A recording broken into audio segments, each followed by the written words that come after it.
Hello friends, good morning friends. ఈరోజు మనం మ్యారేజ్లో గట్రా చేస్తారు కదా, సాంబారు అండ్ దొండకాయ ఫ్రై. ఆ టైప్ ఆఫ్గా మనం చేసుకున్నారండి. చక్కగా సింపుల్గా మంచి అంటే కొలతలతో చేసుకుంటే చక్కగా నీట్గా వస్తుంది, టేస్టీగా వస్తుందండి. అసలు ఎవ్వరు వద్దు అన్న మాట లేదు, అంత బాగానే వస్తుంది సాంబార్ అండ్ దొండకాయ ఫ్రై. మ్యారేజ్లో అయితే ఇలాగే పచ్చి కొబ్బరి వేసి ఫ్రై అయితే చేస్తారు రెస్టారెంట్లో కూడా. ఆ విధంగా చేసుకుంటే మనం దొండకాయ ఫ్రై అందరూ చేస్తారు, కొంచెం టిప్స్ పాటిస్తే చాలా టేస్ట్ వస్తుందండి. అలాగే సాంబార్కి కూడా, సాంబారు దొండకాయ ఫ్రై అయితే కాంబినేషన్ కూడా సూపర్గా ఉంటుంది.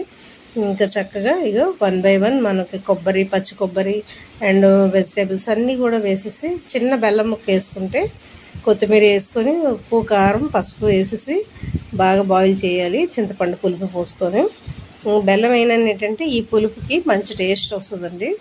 ఇంకా ఫైనల్గా మనం పోపు ఇంగు వేసుకొని మనం పోపు పెట్టుకోవడమే. ఇంకా దొండకాయ ఫ్రై ఏమో చక్కగా ఎల్లుల్లిపాయలు, ఎండుమిరపకాయలు, కరివేపాకు, ఉల్లిపాయ ఫ్రై అయిపోయిన తర్వాత దొండకాయ ముక్కలు వేసుకోవాలి. ఈ రెండిట్లకి కూడా మసాలా మనం ప్రిపేర్ చేసుకోవాలండి. ముందుగా డ్రై రోస్ట్ చేసుకోవాలి. కొంచెం పల్లీలు, శనగపప్పు అండ్ మినపప్పు, కొద్దిగా జీలకర్ర, ధనియాలు వేసుకొని, ఒక 2-3 మిరియాలు వేసుకొని, బాగా ఎండుమిరపకాయలు ఒక 4 వేసుకొని ఫ్రై చేసుకోవాలి. డ్రై రోస్ట్ చేసుకొని అది బాగా పొడి కొట్టుకుంటే ఈ కొంచెం దొండకాయ ఫ్రైలో వేసుకున్న, అలాగే మరిగే సాంబార్లో వేసుకున్న అసలు టేస్ట్ చాలా బాగుంటుందండి, అమోఘం.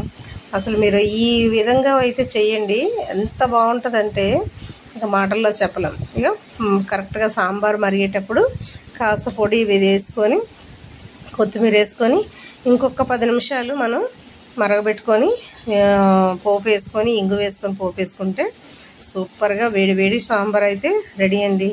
ఇక పోపు దినుసులు అయితే ఉల్లిపాయలు, ఎల్లుల్లిపాయలు, ఎండుమిరపకాయలు అండ్ ఇంగువ వేసుకొని పోపు అయితే తాలింపు అయితే వేస్తాను. ఇంకా సింపుల్గా ఒక్క పావు గంటలో అన్నీ రెడీ అయిపోతాయండి. కరెక్ట్గా ఉంటే అన్ని ఇంగ్రీడియంట్స్ కరెక్ట్గా రెడీ పెట్టుకుంటే ఒక పావు గంటలో రెడీ చేసుకోవచ్చు సింపుల్గా. చక్కగా ములక్కాళ్ళు, ఉల్లిపాయలు, క్యారెట్లు, ఇంకా అంటే నా దగ్గర వెజిటేబుల్స్ ఇవి లేవు, ముల్లంగి, ఆనపకాయ లేదు. సో ఏమి లేకపోయినా కూడా ములగ కూర వేసుకోవచ్చు. అలాగే చాలా టేస్ట్గా. ఇంకా ఫైనల్గా దొండకాయ ఫ్రై, సాంబారు, వైట్ రైస్ రెడీగా ఉంది. సర్వ్ చేసుకొని తినేయడమే. సో బాగుందంటారా? చూడండి, పొడిలాడుతూ ఎంత నీట్గా వచ్చిందో దొండకాయ ఫ్రై.